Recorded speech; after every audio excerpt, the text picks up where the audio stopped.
블랙스완이라는 말이 있습니다. 용어가 있는데요. 검은 백조라는 뜻이죠. 검은 백조 보신 적 있나요? 백조가 하얘서 사실은 백조지 검은색이면 백조라고 하지 않지 않습니까? 1967년에 네덜란드 탐험가인 윌리엄 드 블레밍이라는 사람이 호주 서쪽에서 블랙스완을 발견을 했다고 해서 그래서 이 용어가 이렇게 일반적으로 쓰이게 됐습니다. 이 용어가 무슨 뜻이냐면은 일어날 것 같지 않은 일이 실제로 딱 일어난 것을 현상을 표현하는 단어입니다. 그래서 경제 용어로도 많이 쓰이고요. 또 사회적인 용어로도 사회학에서도 많이 쓰이는 용어라고 하더라고요. 근데 블랙스완, 갑자기 어떤 일들이 기대하지 않았던 일들이 딱 일어나는 이 용어를 붙일 때 세 가지 조건이 있대요.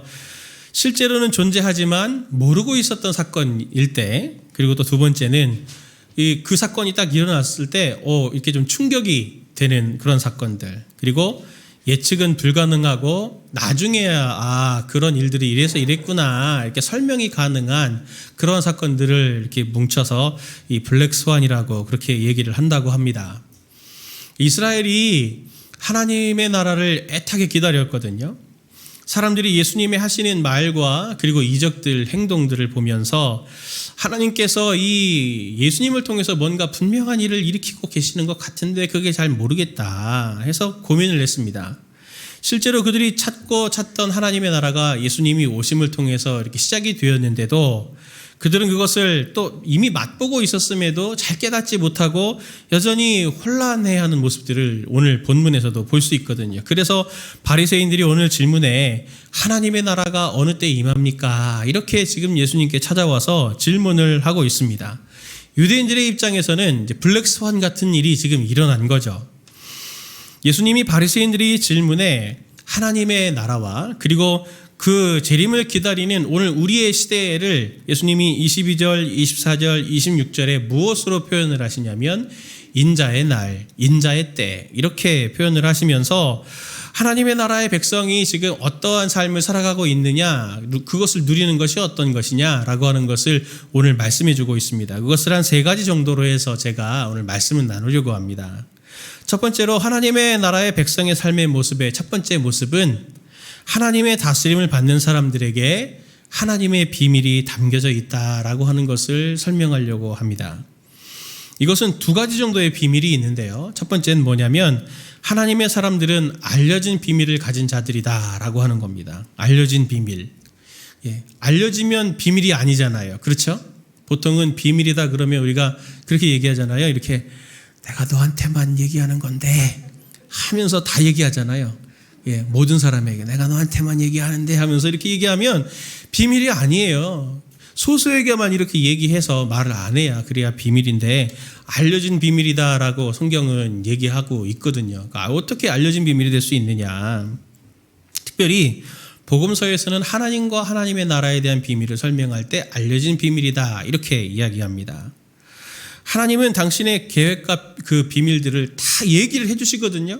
내가 원하는 건 이런 거고 이렇게 할 거다라고 하는 것들을 다 얘기를 해주시는데 그 비밀을 받아들이는 사람은 하나님의 택한 사람들만이, 하나님의 성령을 가진 사람들만이 그 하나님께서 하신 말씀 마음에 받아들이고 그 하나님의 말씀의 가치를 맛보고 누리게 되는 겁니다. 그래서 다 얘기해도 돼요. 그걸 아는 사람은 정말 소수의 사람들 뿐이거든요. 오늘 본문에 그 비밀이라는 말은 헬라어 단어로는 미스테리온이라고 합니다.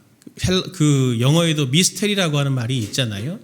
그게 이제 신비라고 쓰여지는 건데 여기에서 근원이 온 거죠. 본문의 비밀이라는 뜻은 신비가 함께 담겨져 있는 비밀인 것입니다. 이 계시는 하나님의 백성들에게만 누리게 되는 거예요. 오늘 22절부터 말씀을 보면 하나님이 말세에 어떤 일이 있을 거다라고 하는 준엄한 심판에 대한 얘기를 예수님이 쭉 길게 하십니다. 17장 34절부터 35절 말씀에 거기에 비유적으로 한 말씀이 나오는데 같이 함께 읽어보도록 하겠습니다. 읽어봅니다. 내가 너희에게 이르노니 그 밤에 둘이 한 자리에 누워 있음에 하나는 데려감을 얻고 하나는 버려둠을 당할 것이요 두 여자가 함께 맷돌을 갈고 있음에 하나는 데려감을 얻고 하나는 버려둠을 당할 것이니라. 이게 하나님 나라의 비밀을 보여주는 것 중에 하나의 비유입니다. 두 사람이 자고 있습니다. 근데 한 사람은 데려감을 당해서 심판을 피하고 한 사람은 버려둠을 당해서 심판을 당하게 됩니다. 또 두 사람이 맷돌을 갈고 있는데 한 사람은 데려감을 당하고 한 사람은 버려둠을 당한다. 둘이 똑같아요. 똑같은 사람이 똑같이 자고 똑같이 맷돌질을 하는데 어떤 사람은 건지심을 받고 어떤 사람은 버림을 받는, 이게 어디서 무엇이 그 차이를 가지고 오는 것인가, 그게 궁금하시죠? 오늘 본문에 그 앞에 바로 이야기를, 어떤 이야기가 나오냐면 나병 환자 10명이 예수님께 치유받는 이야기를 이 이야기와 함께 읽어야 하나님 나라의 비밀이 무엇이고 그리고 하나님의 심판을 피해서 건짐을 받는 사람들이 어떤 사람들이다라고 하는 것을 잘 설명해 줄 수 있습니다. 오늘 보면 앞에 11절부터 19절까지 보면 나병 환자 이야기가 나온다고 말씀드렸는데 예수님이 예루살렘으로 올라가시는 중이었어요. 그래서 사마리아와 그 갈릴리 사이에 어떤 한 마을에 딱 도착하셨을 때인데 나병 환자 10명이 예수님을 찾아옵니다. 그래서 예수님께 구하죠. 예수님, 저의 병을 낫게 해주십시오. 그런데 예수님이 그들에게 말씀하십니다. 정결의 예식대로 너희 몸을 가서 제사장에게 보여줘라. 그들이 그 예수님의 말씀을 받고 제사장에게 가는 도중에 몸이 낫는 거예요.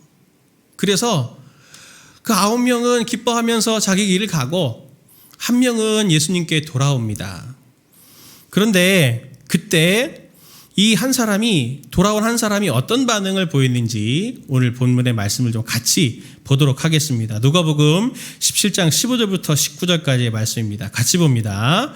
그 중에 한 사람이 자기가 나은 것을 보고 큰 소리로 하나님께 영광을 돌리며 돌아와 예수의 발 아래에 엎드려 감사하니 그는 사마리아 사람이라. 예수께서 대답하여 이르시되 10사람이 다 깨끗함을 받지 아니하였느냐? 그 9은 어디 있느냐? 이 이방인 외에는 하나님께 영광을 돌리러 돌아온 자가 없느냐 하시고 그에게 이르시되 일어나 가라. 내 믿음이 너를 구원하였느니라 하시더라. 아멘. 이 사람이 한 행동과 예수님이 하시는 말씀을 한번 주목해 보십시오. 이 사람이 한 행동이 뭐냐면 15절 말씀 보니까 나은 것을 보고 큰 소리로 하나님께 영광을 돌렸다 그랬습니다. 그리고 예수님께 와서 감사의 표시를 할 때 예수님이 이 사람에 대해서 말씀하시는 게 뭡니까? 이 이방인 외에는 하나님께 영광을 돌리러 돌아온 자가 없느냐 하면서 이 둘의 공통점이 있죠. 하나님께 영광을 돌리는 이 한 사람이죠. 하나님께 영광을 돌리는 사람. 똑같이 10명을 받았는데, 똑같이 10명이 나음을 받았는데 9명은 그냥 제 갈 길로 가고 한 명은 예수님께 와서 하나님께 영광을 돌리고 있습니다. 그리고 오는 과정에도 하나님께 영광을 돌리고 있는 거죠. 이게 바로 오늘 누구 한 사람이 건짐을 받고 누구 한 사람이 버림을 받는다라고 하는 그림을 딱 보여주는 사람입니다. 똑같은 일을 겪어도 어떤 사람은 똑같은 삶을 살아도 어떤 사람은 자기를 위해서 사는 삶이 있고 어떤 사람은 자기에게 일어나는 일들을 통해서 하나님께 영광을 돌리는 사람이 있는 겁니다. 이게 바로 겉으로는 볼 때는 똑같지만 속에서는 하나님께서 하시는 일들이 다른 하나님의 신비를 그대로 보여주는 비유인 거거든요. 이런 하나님의 신비를 경험하는 사람들은 더 놀라운 게 뭔지 아십니까? 자기의 삶에 하나님이 그런 일들을 하고 계시다고 하는 것을 본인도 잘 모른다는 거예요. 제가 비유로 하나 말씀드리고 싶습니다. 제가 지난주에 여름성경학교 이제 그 유아 유치부도 비롯해서 많은 주일학교 부서들이 했는데 한 미담을 제가 들었습니다. 유아 유치부가 아이들의 활동을 위해서 여기 그 앞에 교회 1층에 보시면 이쪽에 상가 있는 쪽에 카페 있는 쪽에 공터는 아니고 통로가 좀 길잖아요. 거기에 이제 에어바운스하고 물놀이 할 수 있는 이런 것들을 좀 꾸몄는데 거기에 이제 상가분들한테도 다 양해를 구하고 허락을 받고 또 아파트 관리사무소도 가서 거기에도 양해를 얻고 그리고 또 앞서서 이 같은 층에 있는 어린이집이 거기서 똑같이 얼마 전에 에어바운스 해가지고 애들을 놀리더라고요. 그래서 잘 됐다. 그래서 다 허락을 받아갖고 심지어 거기서 이제 어린이집에서 물도 좀 저희가 사용료를 내고 물도 좀 끌어와서 거기에 이렇게 물을 쭉 채우는데 일이 생겼어요. 어떤 분이 지나가다가 당장 이거를 옮기라는 거예요. 내가 지나가는데 막고 있다고. 예. 근데 길이 옆에도 또 있거든요. 바로 옆에 화단 하나 차이로 이쪽에 길이 있는데 내가 지나가야 되는데 이게 있어갖고 못 가니 당장 여기서 저쪽으로 치워라 그래서 다 치웠어요. 그거를 또 다 치웠어요. 다 치워서 저쪽으로 갔는데도 또 오셔가지고 또 막 화를 내시고 그러시는데 그런 분도 계시더라 하면서 제가 기도하자 교육자들한테도 그렇게 또 했는데 미담이 뭐냐면 유치부 선생님 중에 한 분이 눈물을 막 글썽글썽 하면서 교육자한테 얘기를 했다는 거예요. 우리가 이거 하는 것 때문에 지역 주민들에게 너무 피해를 끼치는 거 아닌가. 그래서 너무 마음이 힘들고 어렵다. 그러면서 눈물을 막 보이셨다 그러더라고요. 그래서 제가 그 얘기를 듣고 어떻게 생각했냐면 처음에는 이게 눈물을 보일 일인가. 우리 할 거는 다 했고 그리고 그분이 좀 과도하신 거지. 이게 눈물을 보일 일인가 했는데 기도하면서 이렇게 쭉 생각을 해보니 그분에게 하나님께서 그 마음을 주신 거예요. 그리고 하나님께서 그분뿐만 아니라 다른 분들에게도 한 아이들 하나하나에게 사랑하는 마음과 섬기는 마음을 하나님께서 주셔서 내 아이가 아닌데도 나와서 그 아이들을 섬기고 있는 선생님들도 있고 우리 성도님들도 있고 또 이웃을 생각하면서 그렇게 이거 세팅을 다 또 바꾸고 하는 것들을 아까워하지 않고 마음 다해 하고 있는 성도님들을 보면서 이분들에게 하나님께서 정말 이웃을 사랑하는 마음을 주셨구나. 아이들을 사랑하는 마음을 다음 세대를 사랑하는 마음을 하나님이 주셨구나. 그게 아니면 이게 설명이 안 되는 거예요. 그게 설명이 안 돼요. 근데 그분이 그 눈물 보이셨던 분 한번 생각해 보십시오. 눈물을 막 지으면서 하나님께서 나에게 이 마음을 주셔가지고 내가 지금 눈물이 나는구나. 할렐루야. 그랬겠습니까? 아니죠. 하나님이 그분에게 마음을 주셨지만 그분 자체도 하나님께서 마음 주신 것도 모르는 채 하나님의 일들을 그렇게 마음을 쓰면서 하고 있는 거죠. 이게 바로 하나님이 하시는 일의 신비로운 일인 것입니다. 동일한 일을 하지만 어떤 사람은 자기 일을 하고 어떤 사람은 동일하게 사업도 하고 일상생활을 살아가지만 하나님의 영광을 위해서 살아가는 그러한 사람들이 분명히 있습니다.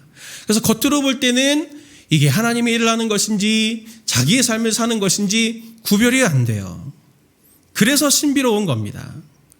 하나님의 나라의 일은 그리고 하나님의 마음은 같이 동참해 본 사람만이 하나님께 주신 사람만이 그 마음을 알게 되는 것이죠. 신구 선생님이 명언을 하신 게 있지 않습니까? 너희가 개 맛을 알아. 먹어봐야 이 개의 맛이 나는 햄버거가 얼마나 맛있다라고 하는 것을 알게 되는 그걸 샘플로 보여줬지만 하나님의 나라는 진심으로 그 안에 함께 동참해 본 사람들만이 하나님의 마음을 알게 되고 하나님의 마음으로 사역을 하게 되는 것입니다. 두 번째로 하나님의 다스림을 받는 사람들에게 어떤 비밀이 담겨져 있냐면 하나님의 나라는 쉽게 경험할 수 있다는 것입니다. 바리새인들이 하나님의 나라에 대해서 질문할 때 예수님께서 이렇게 대답하시죠. 20절 21절 말씀을 보면 바리새인들이 하나님의 나라가 어느 때에 임하나이까 묻거늘 예수께서 대답하여 이르시되 하나님의 나라는 볼 수 있게 임하는 것이 아니요 또 여기 있다 저기 있다고도 못하리니 하나님의 나라는 너희 안에 있느니라 라고 이렇게 말씀하십니다. 여기서 볼 수 있게 라고 하는 이 이야기의 단어가 그냥 이렇게 볼 수 있다 이런 뜻이 아니에요. 여기서 볼 수 있다라고 하는 단어는 면밀하게 관찰한다, 공을 들여서 살펴본다라는 뜻입니다. 그러니 하나님의 나라는 공 들여서 이렇게 찾아봐가지고 겨우 찾을 수 있는 그런 것이 아니라는 거예요. 왜 그러냐? 그것을 20절, 21절 말씀에 예수님이 또 얘기해 주시거든요. 그걸 세 번역으로 우리가 한번 보도록 하겠습니다. 같이 한번 읽어봅니다. 바리새파 사람들이 하나님의 나라가 언제 오느냐고 물으니 예수께서 그들에게 대답을 하셨다. 하나님의 나라는 눈으로 볼 수 있는 모습으로 오지 않는다. 또 보아라 여기 있다 또는 저기 있다 하고 말할 수 없다. 왜냐하면 보아라, 하나님의 나라는 너희 가운데 있다. 아멘. 가로에 왜냐하면은 제가 넣었습니다.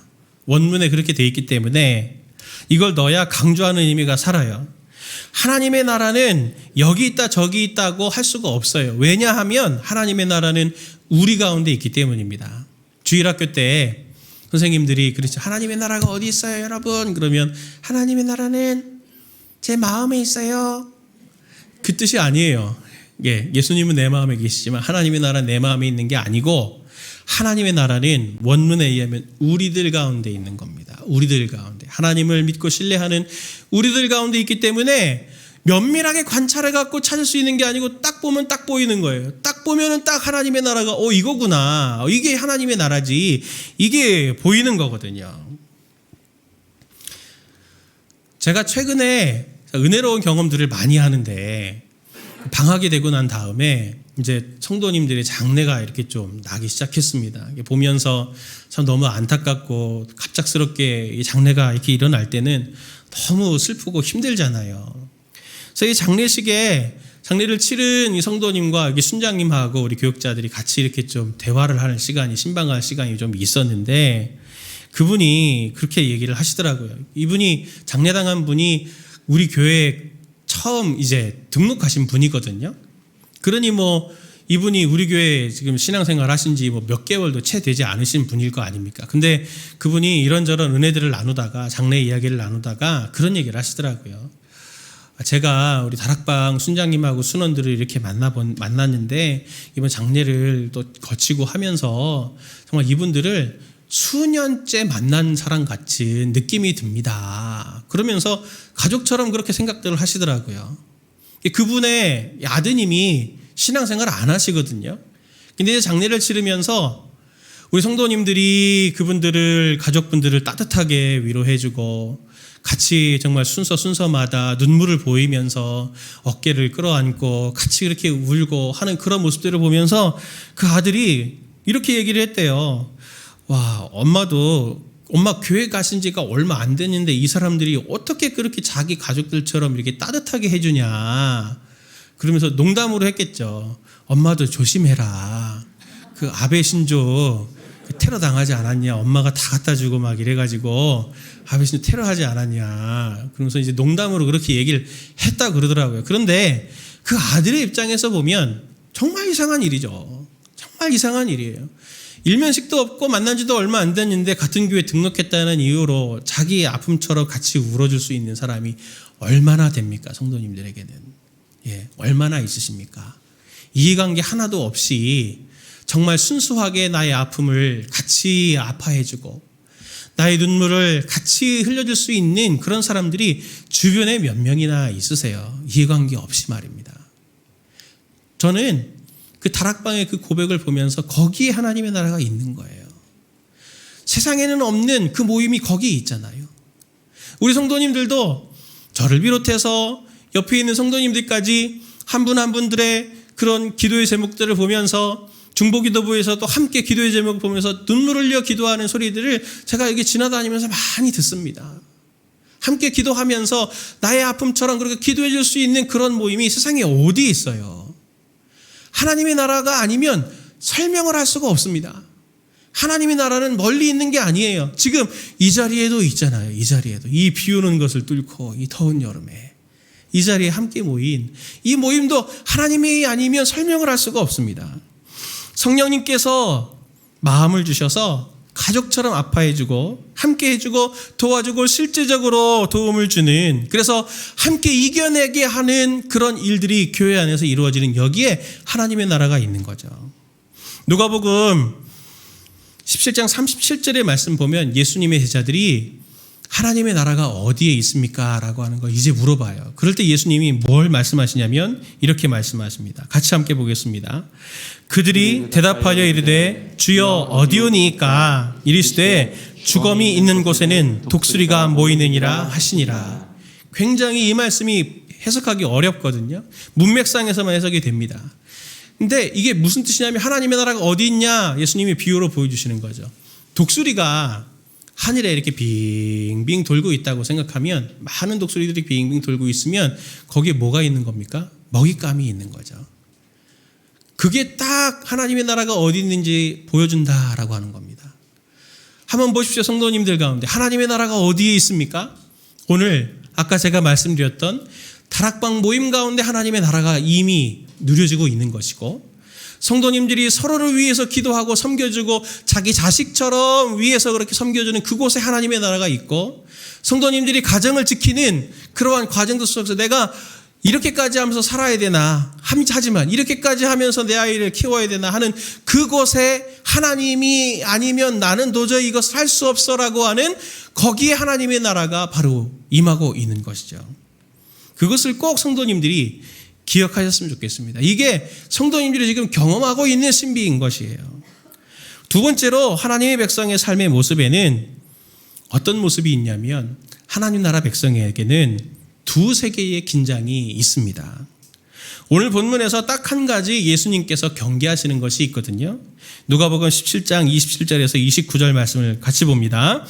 노아가 방주에 들어가던 날까지 사람들이 먹고 마시고 장가들고 시집가더니 홍수가 나서 그들을 다 멸망시켰으며, 또 롯의 때와 같으리니 사람들이 먹고 마시고 사고 팔고 심고 집을 짓더니 롯이 소돔에서 나가던 날에 하늘로부터 불과 유황이 비오듯 하여 그들을 멸망시켰느니라. 노아가 방주에 들어갈 때 사람들이 먹고 마시고 장가하고 집 지었다. 우리도 지금 그러지 않습니까? 그러니 이게 잘못된 것인가요? 그렇지 않습니다. 배너 같은 영화를 보면, 로마 시대의 영화를 보면 그리스도인들이 핍박을 당하는 그런 장면들을 보잖아요. 실제로는 훨씬 더 심했습니다. 그리스도인들이 사자밥이 되거나 로마의 거리를 밝히는 등불처럼 꽁꽁 묶여서 기름을 붓고, 그렇게 기름을 불을 붙여서 그렇게 화형으로 이 사람들을 정말 죽이는 그런 환난과 그런 순교의 때가 분명히 있었습니다. 왜 그런 일이 있었냐면, 로마 황제에게만 붙이던 주라고 하는 표현을 예수 그리스도에게 붙이기 시작하면서부터 그런 일이 생긴 거예요. 신의 아들인 황제를 섬겨야 되는데 하나님의 아들인 예수 그리스도를 주라고 고백하니 황제를 인정하지 않으니 너희는 황제를 인정할 때까지 너희는 핍박할 거야 하면서 그들을 핍박한 겁니다. 한편으로는 로마 황제의 영향력 아래에 있는 로마 제국에 살고, 한쪽으로는 하나님의 나라에 발을 디디고 사는 두 세계를 사는 사람들이 그리스도인들이었습니다. 성도님들은 안 그러신가요? 성도님들도 마찬가지입니다. 이렇게 우리가 로마 시대에 순교당할 만큼의 핍박은 아니어도 세상의 법들과 하나님의 법이 성도님들의 삶에서 상충되는 것들을 종종 성도님들 누구나 경험하셨을 겁니다. 회식 자리에서 또는 사업의 어떠한 계약을 맺는 그런 과정에서든지 어떤 상황에서든지 어느 법을 따르지? 세상의 법을 따라야 될까? 아니면 하나님의 법을 따라야 될까라고 하는 고민들을 아마 한 번쯤은 다 해보셨을 거예요. 오늘 본문에서 예수님이 말씀하시는 핵심은, 경계는 시집가고 장가가고 그렇게 하지 마라, 거기에 방점이 있는 것이 아닙니다. 누가복음 17장 33절부터 30절부터 33절까지의 말씀을 보면 예수님이 이렇게 말씀하십니다. 인자가 나타나는 날에도 이러하리라. 그날에 만일 사람이 지붕 위에 있고 그의 세간이 그 집안에 있으면 그것을 가지러 내려가지 말 것이요, 밭에 있는 자도 그와 같이 뒤로 돌이키지 말 것이니라. 롯의 처를 기억하라. 무릇 자기 목숨을 보존하고자 하는 자는 잃을 것이요, 잃는 자는 살리리라. 오늘 이 말씀은 일상생활하지 말라는 말씀이 아니죠. 롯의 가족이 이제 소돔과 고모라가 멸망을 할 때 그 건짐을 받기 위해서 하나님이 인도해 주시지 않았습니까? 그런데 인도를 받다가 이제 소돔과 고모라가 그리워서 뒤를 돌아봐 그쪽으로 향했기 때문에 그들이 그 롯의 처가 소금 기둥이 된 것이죠. 오늘 본문은 뒤로 돌이키지 말라라고 하는데 방점이 있는 것입니다. 우리가 전에는 우리의 일상이 우상이었어요.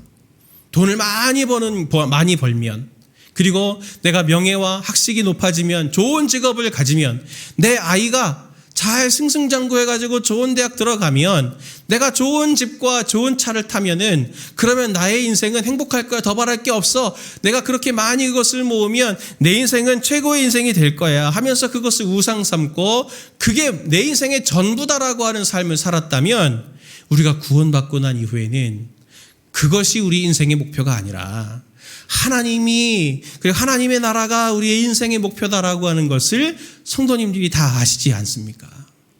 우리는 지금 소돔을 떠나온 사람들인 거예요. 그런데 우리가 다시 그것을 돌이켜서 소돔으로 가는 것을 하지 말아야 된다라고 하는 것을 오늘 예수님이 경계를 하시는 것입니다. 어떤 사람은 심판을 면하고 또 데려감을 당하고 어떤 사람은 심판을 받게 되고 어떤 사람이 버려둠을 당할 것 같습니까? 어떤 사람은 건짐을 받을 것 같습니까? 성도님들 한번 생각해 보십시오. 오늘 본문을 가지고 어떤 사람들은 휴거를 얘기하면서 저도 어릴 때 이 말씀 보면서 되게 두려웠어요. 이렇게 자다가 뿅 하고 예수님이 오셔서 데려감을 당해야 될 텐데 그리고 맷돌을 갈다가 갑자기 예수님이 오셔서 확 데려감을 당하는 그런 일들을 당해야 될 텐데 난 그렇지 않으면 어떡하나 하는 본문으로 이 본문을 쓰는 분들이 있는데 오늘 본문의 맥락을 보면 그렇지 않습니다. 그걸 말하고 싶은 게 아니에요. 오늘 본문의 핵심은 그게 아니에요. 이 두 사람은 똑같이 지금 맷돌을 갈고 똑같이 잠을 자고 있습니다. 그런데 이 어떤 사람이 데려감을 당하고 데려가지 않는 사람의 포인트는 무엇이냐면 이 사람들이 얼마나 정결하냐 거룩하냐 거기에 포인트가 있는 게 아니고 아까 제가 말씀드렸던 것처럼 그 사람이 무엇을 위해서 지금 맷돌을 갈고 있느냐 무엇을 위해서 잠을 자고 있느냐 거기에 있다라고 하는 겁니다. 방향성이 지금 삶의 방향성이 어디를 향해 있느냐라고 하는 걸 말하고 있는 것입니다. 성도님들 오늘 잠을 주무시고 오셨잖아요. 무엇을 위해서 주무시고 오셨습니까? 하나님의 영광을 위하여? 예. 제 친구 중에 그런 친구가 있었어요. 대학 다니는 친구 중에 같이 이렇게 밥을 먹는데 혼자 고고하게 이렇게 라면이나 이런 거 안 먹겠다고 자기는 먹는다고 그러면 왜 안 먹냐 그러더니 내 몸은 거룩한 성전인데 어떻게 이렇게 불량한 음식을 내 몸에 채우냐 그렇게 얘기해서 한 대 이렇게 탁 때려주고 싶은 친구가 있었습니다. 그 정도 경지가 되면 정말 신앙이 성숙하겠죠? 그런데 오늘 본문에서 말하고 있는 포인트가 바로 거기에 연장이 되어 있습니다. 우리의 삶의 모든 것에는 두 세계를 우리가 살지만 우리의 삶의 방향성은 하나님의 영광을 위해서 살아가는 것으로 우리의 삶의 방향성이 고정되어 있어야 된다라고 하는 것입니다. 그런 사람만이 하나님의 심판을 피할 수 있습니다. 오늘 하나님의 심판을 피하는 사람들은 따로 정해진 사람들이 아니에요. 따로 정해진 사람들이 아니고 오늘 하던 대로 하나님의 영광을 위해서 사는 사람들이 하나님의 나라, 하나님이 예수님의 재림 때가 오면 그때 바로 그 모습을 그대로 유지해서 하나님의 나라에 들어가게, 영원한 하나님의 나라에 들어가게 되는 것이고 나의 삶을 나 위해서 쓰는 그런 사람들은 그대로 살다가 하나님의 심판을 당하게 된다라고 하는 포인트가 오늘 본문의 포인트인 겁니다. 두 번째로 하나님의 백성의 삶의 모습, 세 번째 모습은 무엇이냐면 하나님의 나라 백성에게는 두 세계에 대한 책임이 있다라고 하는 것입니다. 우리는 이 땅을 발디디고 살지만 한편으로는 하나님의 땅을 동시에 발디디고 사는 사람이라고 하는 것을 말씀드렸습니다. 우리는 하나님의 가족으로서 양쪽 세계에 모두 책임이 있는 사람이에요. 말씀드렸던 것처럼 하나님의 말씀대로 살아가는 삶은 이 세상의 법과 분명히 충돌을 일으키고 긴장을 가지고 오게 됩니다. 그러다 보면 종종 타협을 해야 되는 상황들도 생기게 되는 것이죠. 그런데 그 타협하는 것들 때문에 때로 우리 성도님들이 죄책감도 갖고 자기 연민에 빠지고 나는 믿음이 없구나. 내 믿음은 언제 성장을 할까라고 하면서 낙담하시는 분들이 있어요. 이것을 어떻게 극복할 수 있을까요? 이 긴장을 어떻게 해소할 수 있을까요? 우리는 고정되어 있는 하나님의 말씀을 기계적으로 지키는 사람들이 아닙니다. 우리는 어떤 사람들이냐면 교회와 성도는 왕으로 지금 하나님 보좌 우편에 계시는 예수님의 실질적인 통치를 그때그때 받고 반응해 나가는 사람들입니다. 예수님의 지시에 반응을 해 나가는 것이 양쪽 세계를 동시에 사는 우리에게 긴장을 피할 열쇠가 되는 것이죠. 하나님은 성도님들 안에 성령님을 통해서 지금도 일하고 계십니다. 성도님들의 마음을 움직이고 계세요. 제가 아주 인상 깊었던 우리 한 성도님을 제가 기억하고 있습니다. 이분은 초신자였고 교회 앞에서, 제가 전에 섬기던 교회였습니다. 교회 앞에서 고급 옷가게를 하는 그런 분이셨어요. 근데 옷도 굉장히 비싸고 좋은 옷들이더라고요. 근데 이분이 처음 신앙생활을 하면서 이제 신앙 강좌 성경을 이렇게 쭉 알아가기 시작하면서 이분의 마음에 이제 부담이 생긴 거예요. 하나님이 자꾸 그 성도님의 마음 문을 두드리시는 거죠. 뭐라고 두드리시냐면, 안식일 주일은 닫아라 가게를. 그리고 이제 너도 11조를 해라. 누가 그렇게 뭐 강요하고 한 적이 없는데도 본인의 마음이 계속 그게 부담이 되는 거였대요. 부담이 되셨대요. 그걸 가지고 오래 기도하면서 한참 시간을 흘렀는데 결단을 하신 거예요, 이분이. 누구에게도 상의하지 않고 결단을 한 거예요. 그러니까 주일에 닫기 시작한 거죠. 자기가 통계를 보니까 수입의 50%가 일요일에 나오는 거예요. 이걸 닫는 게 정말 힘들었는데 너무 괴로워가지고, 하나님 주시는 마음이 괴로워서 주일에 이걸 딱 닫기로 하고 나서 시간이 지나고 난 후에 보니까 너무 놀랍게 하나님께서 이전의 수입을 그대로 다 이렇게 보상해 주시더라라고 하는 것들을 저에게 간증으로 해주신 걸 제가 들은 적이 있거든요. 성도님들의 일상에 이런 갈등들, 세상의 원리와 세상의 법과 신앙의 법이 충돌이 되고 있다고 하면 그것은 굉장히 좋은 신호입니다. 때로는 내가 타협할 수도 있고 넘어질 수도 있어요. 그러나 성도님들이 그걸 보면서 난 왜 믿음이 없지? 이렇게 자책하지 마십시오. 왜냐하면 진짜 믿음이 없는 사람들 있잖아요. 갈등 자체가 없습니다. 그런 갈등을 하지 않아요. 물어보지 않아도 그분들은 갈등하지 않습니다. 아무리 말해도 갈등하지 않아요. 내게 갈등이 있는 것, 신앙적인 것으로 갈등이 있는 것은 하나님께서 성도님들에게 지금 문을 두드리고 계시고 하나님께서 그것을 일하고 계신 것에 좋은 증거가 되는 것이죠. 그걸 가지고 성도님들이 넘어지더라도 다시 일어나시고 또 고민하시다 보면 언젠가 그것을 하나님께서 훌쩍 뛰어넘게 하셔서 누리는 삶으로 하나님께서 바꿔가실 것을 저는 분명히 신뢰합니다. 그 영적인 싸움이 다 끝난 후에는 하나님의 나라의 통치가 성도님의 삶에 온전하게 이루어지게 되는 것이죠. 예전에는 하나님의 일을 한다 그러면 교회 안에서 일하는 것을 하나님의 일을 하는 것으로 생각했습니다. 그것만 하나님의 일이라고 생각했어요. 그래서 교회에서 여러 봉사들 하는 것, 그리고 또 교회에서 원하는 일이 있으면 먼저 우선순위를 교회에 두고 다 그렇게 마음 써서 해주신 좋은 신앙의 선배들이 있었는데 그 믿음을 우리는 조금 더 한 단계 더 이제는 한 걸음 더 내디딜 필요가 있습니다. 하나님의 나라는 교회 안에만 머물지 않기 때문이죠. 에베소 1장 22절부터 23절에 공동 번역으로 보면 이렇게 설명을 합니다. 같이 함께 보겠습니다. 하나님께서는 만물을 그리스도의 발 아래 굴복시키셨으며 그분을 교회의 머리로 삼으셔서 모든 것을 지배하게 하셨습니다. 교회는 그리스도의 몸이며 만물을 완성하시는 분의 계획이 그 안에서 완전히 이루어집니다. 아멘. 하나님은 만물을 교회를 통해서, 그리고 교회된 성도님들을 통해서 가지고 계신 계획을 이루시기를 원합니다. 모든 피조세계를 하나님의 뜻으로 이루기를, 완성시키시기를 지금 원하셔서 성도님들을 오늘 이 자리로 부르시고 성도님들을 그렇게 영적인 갈등이 있는 전투적인 존재로 만드시고, 그리고 교회도 지금 그런 영적인 전투를 할 수 있는 전투적인 교회로 하나님께서 세우신 거죠. 하나님은 교회와 교회된 우리의 삶을 사명의 자리로 바꾸셨습니다. 전에는 우상이었던 내 일상을 하나님은 이제 사명으로 바꾸셔서 똑같이 살지만 똑같이 일상을 살고 똑같이 맷돌을 갈고 똑같이 잠을 자고 똑같이 사업하고 똑같이 돈을 벌지만 똑같이 남편을 섬기고 똑같이 아이들을 섬기지만 그것이 하나님의 일이 되도록 오늘 우리를 부르십니다.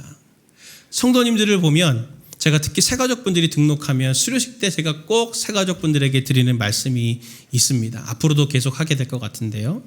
제가 무슨 말씀을 드리냐면 제가 기대가 됩니다 하면서 성도님들을 하나님께서 우리에게 보내주실 때 거기에 저는 하나님의 뜻이 또 있을 거라고 생각합니다. 성도님들의 직업과 성도님들의 삶의 궤적들, 성도님들이 마음 담고 있는 그런 것들이 하나님께서 그분을 우리에게 보내주셔서 우리 공동체가 되게 하실 때 그것이 우리 공동체가 어떤 뜻이 또한 될지 보여주는 사인이 중요한 사인이 될 것 같아서 제가 기대가 됩니다. 라고 제가 그렇게 말씀을 드리거든요. 성도님들의 삶을 하나님께서 어떻게 쓰시는지 잘 보십시오. 제가 성도님들 신방에서 보면 NGO 운영하시는 분도 있더라고요.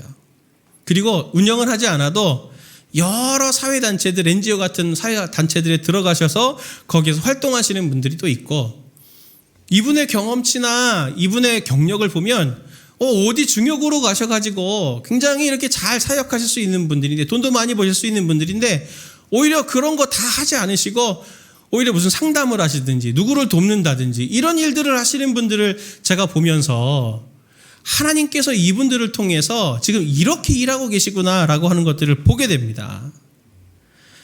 성도님들, 하나님께서 성도님들에게 다양한 삶의 정황을 주신 이유는 그 다양한 일들이 하나님의 일들이 되기 위해서입니다.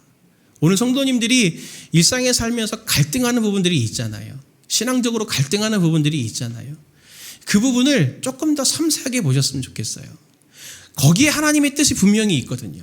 거기에 하나님께서 오늘 이루시고자 하는 하나님의 뜻이 있거든요.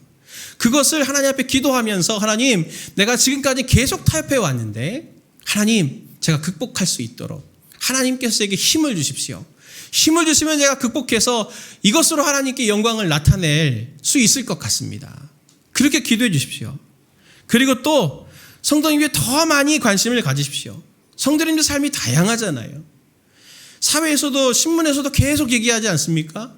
기후위기, 사회적인 여러 부분들, 정의에 대한 부분들, 공의에 대한 부분들 이런 것들에도 성도님들이 관심을 가지시고 내 삶의 이 시대를 살아가는 개인으로서 하나님께서 원하시는 하나님의 뜻이 무엇일지를 물으면서 계속 관심을 가지고 거기에 하나님의 뜻이 이루어질 수 있도록 작은 실천을 기도하면서 할 수 있다면 성도님들은 하나님의 동역자로 오늘 쓰임을 받게 되는 것입니다.